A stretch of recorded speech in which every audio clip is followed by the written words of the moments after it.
ल ठिक छ, राजा पनि आयो अरे। ल त्यो राजालाई ज्ञानेश्वर भन्न पाइन्छ कि पाइँदैन? अहिलेको राष्ट्रपतिलाई त मजाले पाइन्छ।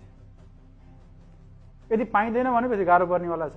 यो देशमा कम्तीमा पनि 20 लाख मान्छेले ज्ञानेश्वर भन्नेवाला नै छन्। जेसुकै गर्नुहोस् तपाईँ, ती मान्छेलाई के गर्ने थुन्ने?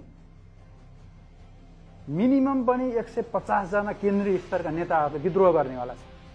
तिनीहरूलाई मृत्युदण्डको सजाय दिनुहुन्छ। देशभरि कम्तीमा पनि 10,000 मान्छे एक्टिभली विद्रोह गर्नेछ। ती मान्छेलाई के गर्नुहुन्छ? यदि त्यो राजालाई ज्ञानेश्वर भन्न पाइन्छ भनेपछि त्यस्तो राजा किन चाहियो? के अर्थ भयो त्यस्तो राजाको, जुन राजालाई आफ्नै देशका नागरिकले गाली गर्छन् भनेपछि? के भ्याल्यु भयो त्यो राजाको?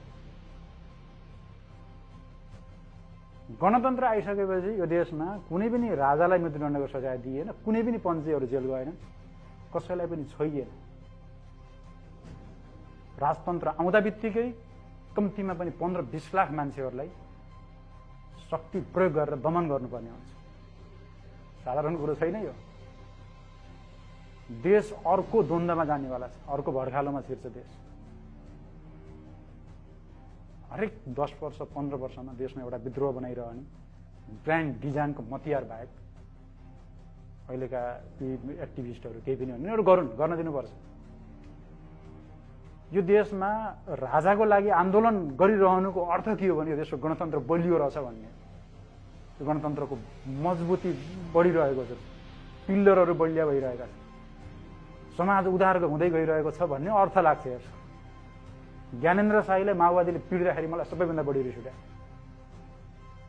ज्ञानेन्द्र शाहीलाई सुर्खेतबाट पुलिसहरूले जसरी दुर्व्यवहार गरेर काठमाडौँ छिराए त्यो अत्यन्त निर्मम थियो। त्यो यदि त्यस्तो गर्ने हो भने गणतन्त्र र राजतन्त्रमा के फरक भयो? उनीहरूलाई पनि यो कुरा थाहा छ कि यो राजा साजा फिर्ता आउनेवाला छैन। यस्तै माहौल बनाएर हामीले केही सिट जित्छौँ र त्यसैको बलमा हामीले सरकारमा सहभागी हुने, मन्त्री सन्त्री पड्काइरहने हो। यो जे कमल थापाले गरेको थियो त्यही गर्ने हो भन्ने कुरा यिनीहरूलाई प्रष्ट छ। नत्र चुनावको रिजल्ट आउँदा बित्तिकै सरकारमा सहभागी हुन जानुपर्ने उप प्रधानमन्त्री भएर के आवश्यकता छ? राजा ल्याउनु लागेको मान्छे सरकारमा सहभागी हुन जानुपर्छ?